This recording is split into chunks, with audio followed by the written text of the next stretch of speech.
Watashi no namae wa Kurt Kearley desu. Welcome to the Japanese Gardens here at Montesano State Park. What an incredible project undertaken by Mr. Black, members of the UAH, many other people that have restored this area, this beautiful area now at the Japanese Gardens. My name is Kurt Kearley. I'm from an organization called the Rise Raptor Project. We're based here in Huntsville, Alabama. With me is a very special guest from St. Louis, Missouri, one of my partnering organizations from the World Bird Sanctuary. So we'd like to tell you a little bit about what we're doing and how we're actually integrating into some of the Japanese culture. First, I want to definitely thank Mr. Black, Mr. Matsuda for inviting us out, the other members, Shinazuka-san for coming today. So we're very pleased to be here. Both of our organizations center around topics on environmental education, conservation, and we specialize in bird species, avian species. The mission of the World Bird Sanctuary is to preserve, protect, and inspire to safeguard bird species as part of the global community for future generations. The vision is to create a world where diverse bird species are secure and thriving in a variety of stable ecological communities. The mission of the Rise Raptor Project is to inspire the public to embrace the principles of good stewardship, to engage in scientific discovery, and be immersed in the riches of history and culture by connecting with the most powerful birds in the world. The birds that we specialize in, not totally restricted to, but we do specialize in a group of birds known as raptors, or birds of prey. These are the eagles, hawks, falcons, kites, ospreys, condors, vultures, and owls. That group, two of which we have behind us. If you look all throughout human history, whatever culture, whether it's ancient Egypt, for example, it's easy to see the falcon symbology, the Egyptian god Horus, and you think of the medieval days, medieval knights and falconry. Well, the country of Japan is no exception. They have a rich history in, of course, their love of nature, and in part of that love of nature, they have practiced for many thousands of years the art of falconry. The art of falconry is thought to have originated around 4,000 years ago in the Asian areas. It's the sport of taking wild game with trained birds of prey. Now, these particular birds aren't falconry birds, but they are part of our educational mission. Unfortunately, the birds of prey, the eagles especially, and other birds have actually suffered a lot from the activity caused by humans. The bald eagle, for example, is the symbol of the United States, which became the symbol in 1782, is an example of how these birds have come into contact with humans, and then as a result, maybe negligence or ignorance resulted in their decline. But thankfully, organizations and individuals and organizations like the World Bird Sanctuary and many others have contributed to the restoration of those species. So thankfully in 2007, for example, the bald eagle was taken off our endangered species list. It's very special that we're here today because we're announcing a very special partnership with Rise Raptor Project here in Huntsville. The World Bird Sanctuary in St. Louis, Missouri is working on a collaboration effort with the Institute for Raptor Biomedicine of Japan, based in the wetlands of Kushiro, Hokkaido. In that effort, we're going to investigate ways that we can work together to solve ecological problems, work together in education, and also specifically work to restore some of Hokkaido's eagle species. In Japan, there's 3 species of raptors. There's the focus. They're the white-tailed seagull, stellar seagull, and Blakiston's fish owl, under the direction of President Saito Keisuke-san. This work has gone on for 20 years, so he works at very similar projects that we do, very similar efforts here. In Japanese culture, I learned the principle of washi no ongaishi, which is the way I can describe it is, the way I understand it is, if one has given or one has received, then it is good that one can give back. When I look at the gardens, for example, you know, this beautiful garden, then my mind, it kind of branches me out to other parts of nature and all that. And then when I think of nature, it's like everything we have is from nature. What we eat, everything we have is from nature. And part of all of the human race, Washinongaishi, would be to consider nature and the effects the things that we do that we have affect nature. And maybe there's those things that could affect them positively.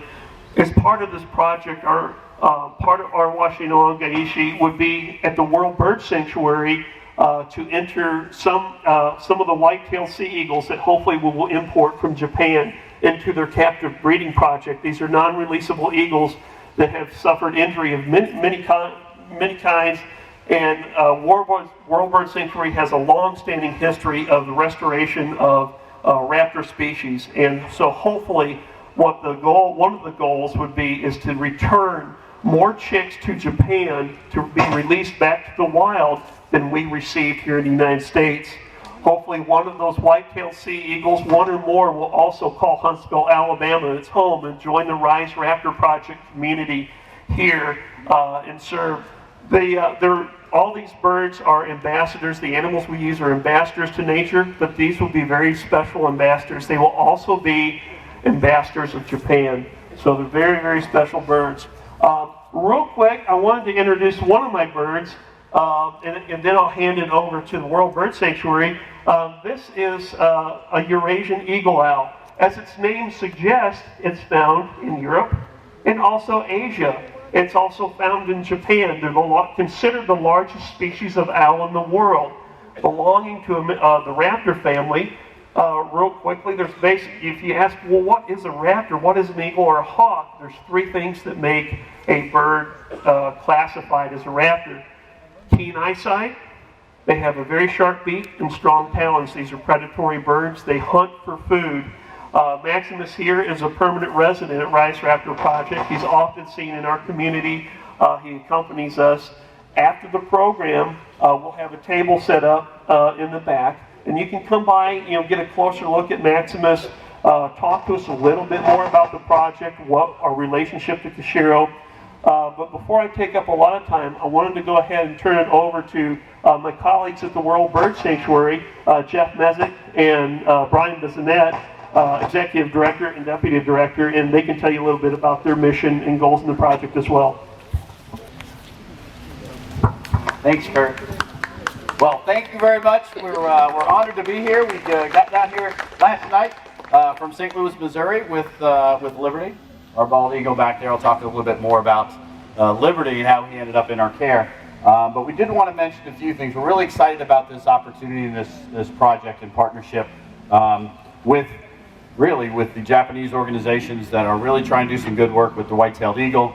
We actually have a male white-tailed eagle up in World Bird Sanctuary. So what we've been able to do, and Kurt kind of brought us into this, to really look at what we've done well over the years since the early 80s, and that comes to propagation or breeding efforts for endangered and threatened species and returning them back into the wild to help repopulate those particular species. So we've done it really, our three species that we've done, really had great success in. One is the American barn owl. We have this past, in 2016, we released our 1,000th barn owl back into the wild. We have a breeding program with them since the early 1980s. And the idea was to be able to breed them, get them back into the wild to repopulate that species in the area in Missouri. One of the issues with barn owls is they're extremely good hunters. So, and as they would go out and hunt rodents, people had a tendency to want to get rid of rodents a little bit quicker than allowing nature to do it itself. So people started to use poisons, and still do today, to poison rodents. And what happens is when a rodent is poisoned with the commercial poisons, it doesn't kill the animal immediately. So it wanders out, and it takes 3 or 4 days. It causes some internal bleeding. It's really not a pleasant way to die, but it becomes very slow. and becomes a very good target for a barn owl. And a barn owl will catch that particular rat or mouse, bring it back to its nest, feed its family, and it will kill the entire family of barn owls. So we do a lot of education efforts to try to tell people use live traps. It's much more humane for the rodents themselves. It also helps protect our barn owls. So that's one species. The other two species, one is behind me, the American bald eagle, and the other was the peregrine falcon, the fastest animal in the world, where World Bird Sanctuary started a breeding program when the peregrine falcon and the American, the bald eagle were endangered. And what happened there was by the people using, by farmers, etc., using the pesticide DDT, it would thin out the eggs of both species and other bird species as well, but particularly those two that we focused on. So when they went to incubate and sit on the eggs would break. So they weren't able to have chicks for many years as DDT was being used. So both of those species became endangered, and they were really on the verge of disappearing from our landscape in the United States. So World Bird Sanctuary entered into a breeding program with both of those species. A lot across the United States did it with the bald eagle, but we were kind of a lead effort when it came to the peregrine falcon. And both are now off the endangered species list. A lot of our work with other organizations or like organizations was able to get DDT banned to ensure that these incredible animals can thrive in our environment, and we've seen a huge comeback with both of them. So we're very happy to see that. In the state of Missouri, when they were endangered, there was one nesting pair of American bald eagles. Now there's over 300 nesting pairs of bald eagles in the state of Missouri. So we've seen a great comeback with them. So we're hoping to be able to take our experience with our propagation programs and join with our Japanese counterparts and try to do the same thing to help them revitalize the white-tailed eagle back in Japan. So we would hopefully be able to breed them in St. Louis, Missouri, and be able to send the chicks back over to Japan for release back into the wild. It does a couple things. First, the nice thing about it is we have our white-tailed eagle named Cousteau, and it'll add some genetic diversity into the population back in Japan as well. So we're excited about moving forward with this, and I think it's going to be a great opportunity to work together, not only with our organizations, but between our two countries, the United States and Japan. So now I'll talk to you a little bit about who we have here. This bald eagle who looks like a bit of a diva, doesn't he? Yeah, he's trying to show off a little bit. But this is Liberty. He's actually our smallest bald eagle. We have 22 bald eagles at World Bird Sanctuary. And Liberty is about 20 years old. He's been at World Bird Sanctuary for almost his entire life. He was actually originally from Florida, and a rehab center there had gotten a call, and they brought Liberty in, who after he got hit by a car down in Florida. They were able to fix him back up, and once you do that, you always ban the birds.